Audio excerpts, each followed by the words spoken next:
Hei,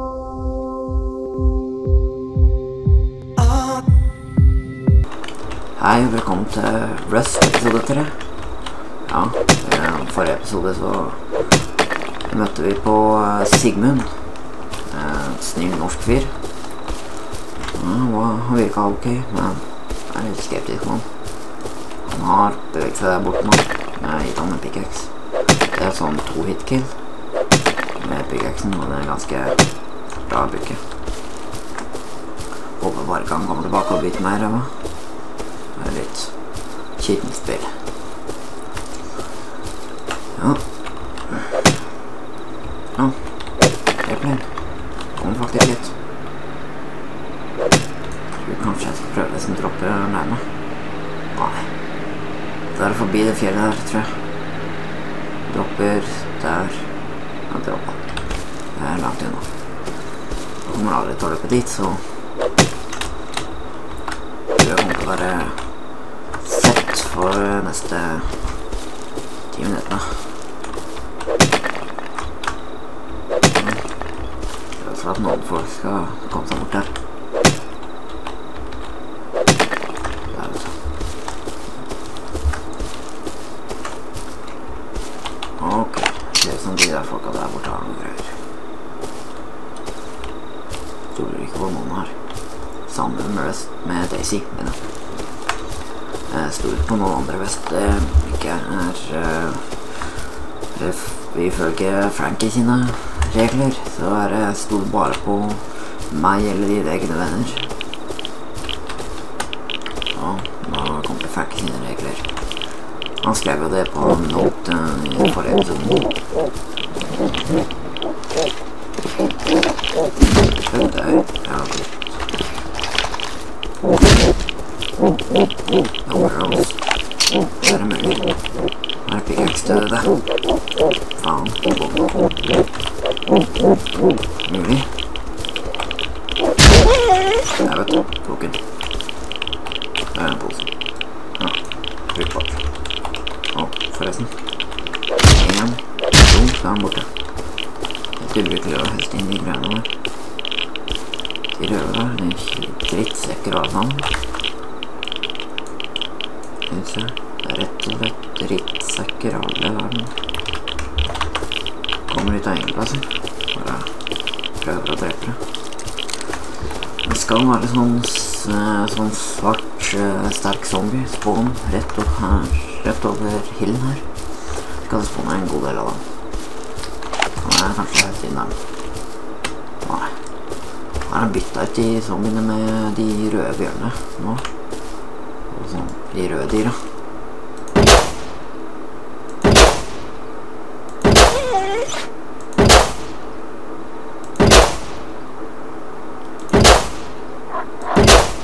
Jeg skal bare tiltrykke meg over det eneste lille jævlig.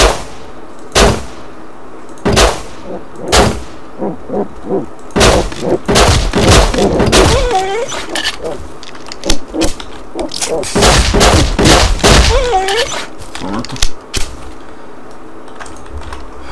For det er typisk de her jeg må ta og slakte for å få noe.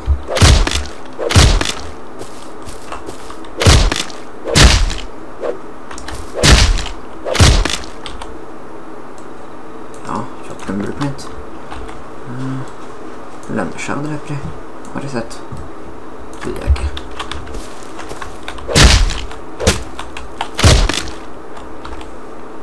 Jeg har sett de har ganske mye utenfor Red Zone og sånne der kjente zombiespawner.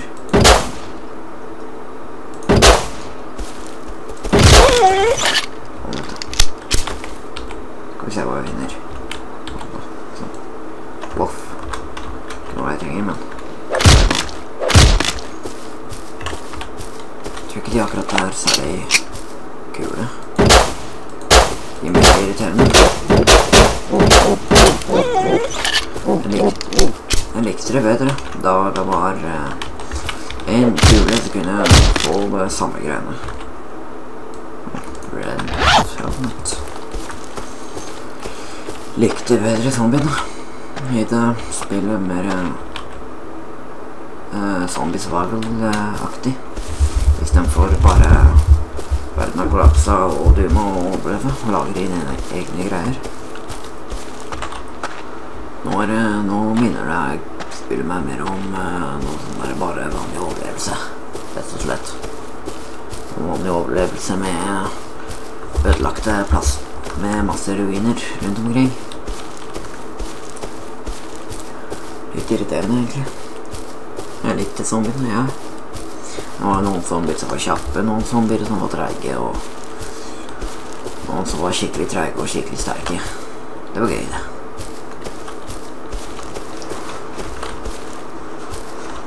Men jeg er gøy med nye ting, uansett så. Skrøtkrem, eller bare lot zombiene være i. Det var mye gøyere av zombier, altså.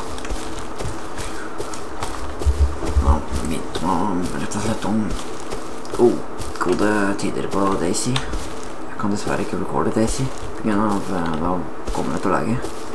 Og så inn i granskauen. Jeg får... er det mulig? Jeg virkelig ikke bruk for det, jeg var da rett nå. Skal vi se. Der, litt an. Skal vi se her. Nam-nam, mer wood.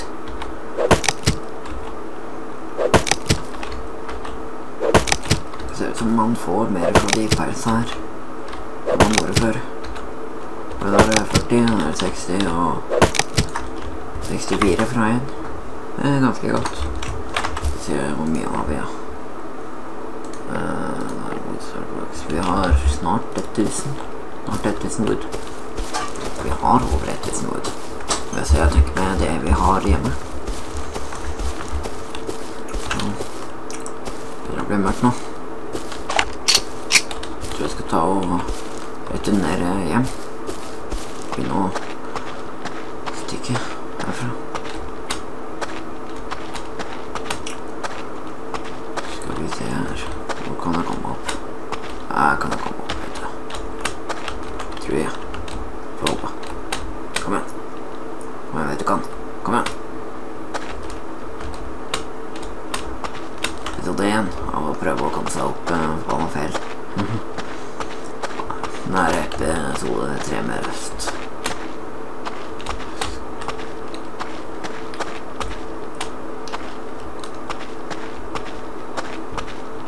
Hadde vært gøy å ha 2 attachments satt på den pistolen her. Kunne hatt flashlight også. Og forresten, apropos det, har den her, jo. Men det bare, jeg ser mye. Jeg tror ikke jeg har lyst til å løpe ned her om natta. Natta så er zombier og noen ting mye farligere. Bruker den her torsen i stedet for. Eller zombien er ikke farlig nå lenger, fordi det finnes jo ikke. Men dyra, de er litt vanskelig å se om natten. Og jeg vil helst komme meg hjem før det blir bekmørkt. Jeg har lyst til å prøve å forbygge litt denne episoden. Kanskje jeg får satt opp et leteis denne episoden her. Jeg kommer tilbake nå med å ta meg dør, jeg må ta research, large wood storage. Bare få satt meg opp rett og slett, vet du. Det er faktisk ganske gøy å lage videoer. Jeg har lenge villig lagd YouTube-videoer, men jeg har aldri satt meg ordentlig inn i det, men det var verdt det. Det var verdt det, vet du. Jeg har liksom villig lagd YouTube-videoer helt siden første gang jeg så på Sly Fox. Det var han i Homecraft-serien hans. Det var gode tider. Da bodde jeg i Tromsø. Det var i 6. klasse, tror jeg. Ja. 3 år nå, siden jeg ville starte opp YouTube-kanalen. Jeg lagde YouTube-kanalen, jeg lagde intro med Sony Vegas. med sånn gratis med sånn free trial på Vegas, sånn i Vegas Pro. Broren min hjalp meg en del.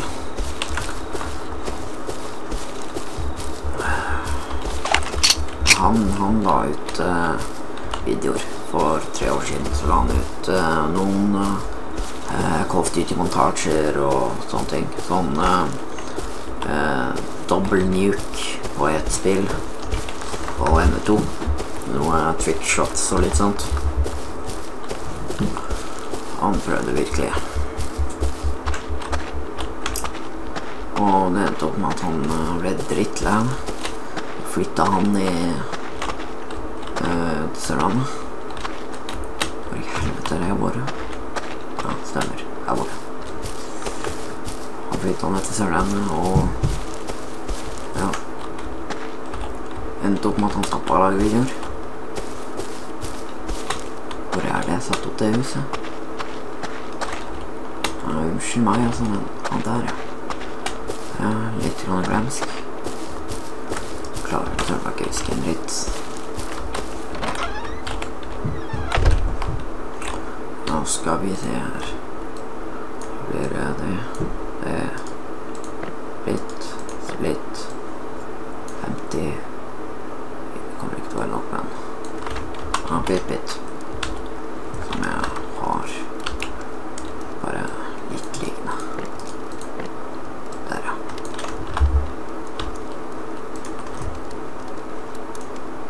Jeg vet, det kommer litt å brenne en koffert. Tar ut sånn 300 metal fragments. Lager 2 metalldører. Så må researche den. Nowcraft large wood storage. Fantastisk.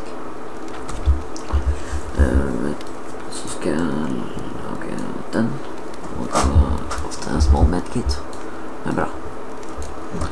Skal vi bare rydde opp litt her. Men jeg har mye stones. Tersken.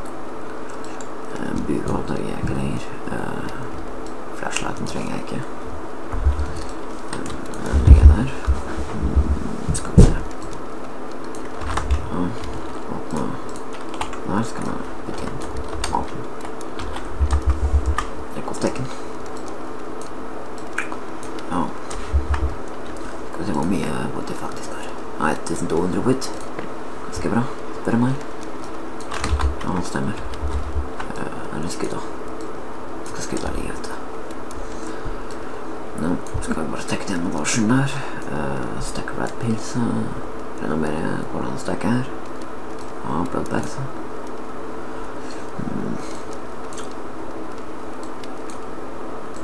Skal vi se her. Medkits. Jeg tror faktisk å gjøre sånn her. Den kan jeg ta ut. Legge inn den. Legge inn den. Og legge inn den. Den ene charcoal på den der. De gjør det på meg.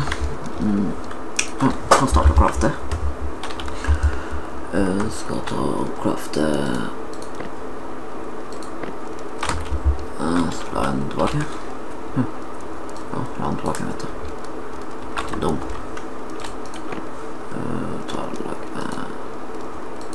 Metallrører. Nei, men da må jeg bare styre med 20 sekk. Ganske lite forhold til hva det pleide å ta. Pleide før å ta sånn 120 sekunder for å lage 2 metallrører. Ja.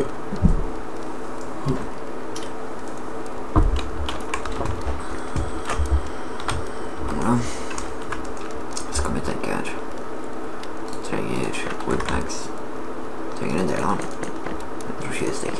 Ja, det blir gøy. Vent litt. 120 stikk, blir ikke det litt grann for mye av? Kasten. Kan ta 100. 100 stikk. 200 wood. Ja, vi er igjen. Ja. Så crafter skal jeg bare gå litt rundt i kjester og sånt. Små ting som bruk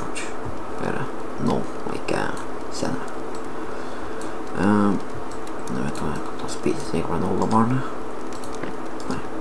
Eat it. Mulig. Ja. Skal vi se. Skal vi se på det her, vet du.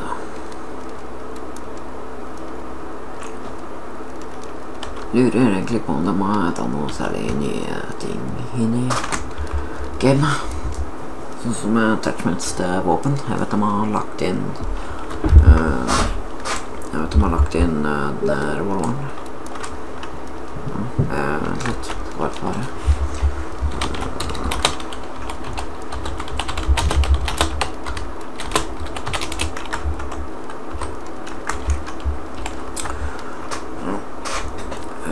Skal vi se her.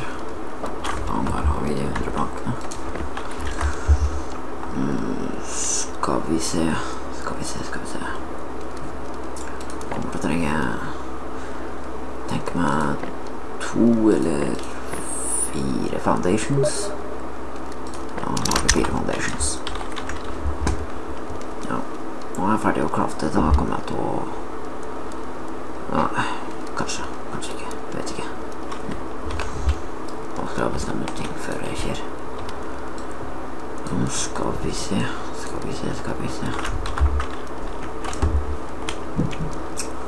Rart jeg kan midt på noe nå. Rart ikke har vært folk utenfor huset mitt.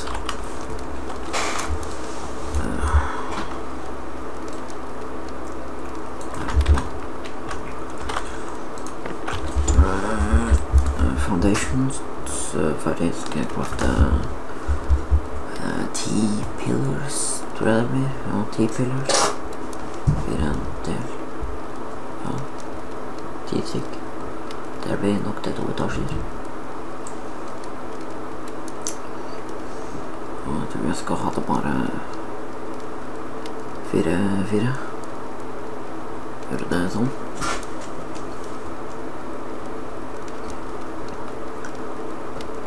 Og 10 sekunder igjen. Ja, hvis jeg kommer til å starte å gjøre en Daisy-serie, så kommer jeg til å gjøre det med Mouse, Sickman og broren min, Graniel. Ja. Skal vi se. Ja, der har vi foundation. Pillars. Skal vi se her. 10 stykker. Det er nok til 2 etasjer.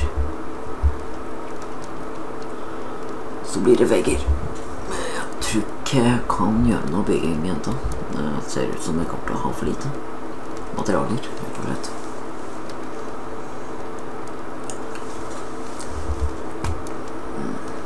Ja.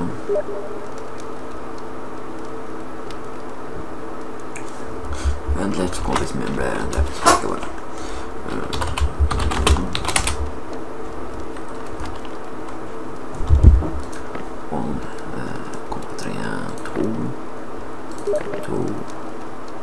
To og 1. Det blir nok, det blir 1, 2, 3, 4, 5, 6 og 7. Da blir det nok til en sånn plass til en doorway, vet du. Jeg kommer til å ha det sikrere, for å si det sånn. Jeg skal ha sånn 2 dører, så går det inn til et større rom. Og etter de 2 dørene så kommer det større rom, og det har trapp opp til 2. etasje. Og der oppe så er det på en måte samme design. Ja.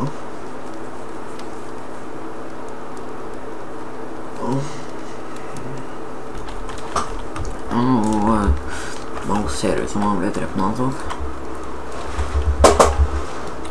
Vent litt. Sov. Jeg har en fyr som sov i går.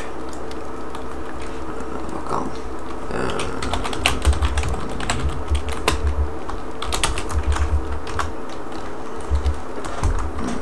Hvis det var han jeg drepte, så kommer jeg til å leve meg ihjel, altså. Det er kjellent det skjer. Kjenten så skjer at man dreper kompisen sin med et uhell. Da blir doorwaysa, og da er det bare å lage I den dalen vi bodde først med Vegard. Ok. Ja, Vegard en kompis fra meg I Tromsø. Ok. Skal vi se her. Det hadde vært kult å lage seg bed. Nei, jeg gidder ikke.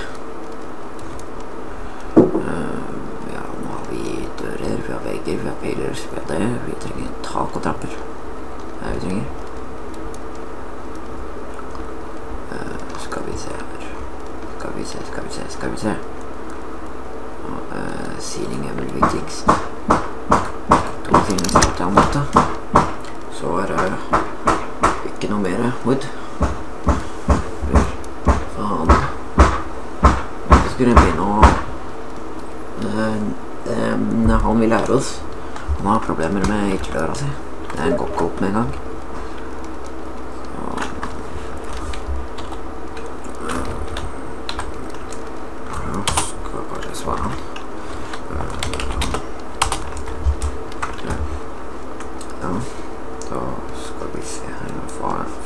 Snapchat.